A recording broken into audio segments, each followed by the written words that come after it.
এই নিন।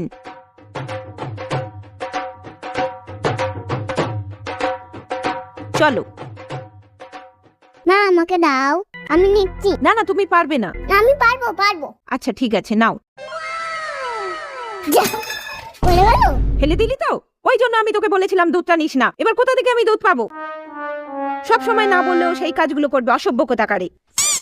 আমি ইচ্ছা করে করিনি। ওই জন্য বলি আমার কথাগুলো একটু শোন। উফ, এইটাই লাগলো। উফ, এর জ্বালায় লেগেও গেল। হ্যাঁ, ইট। আর ভাই ইটটা লাগলো, দাই তুলে দি। বাবান কি করছে ওখানে? ওই দেখো, ইটটা তুলছে। যাই। বাবান, আমার ভুল হয়েছে সোনা, তোমায় বকেছি। লাভ ইউ সোনা।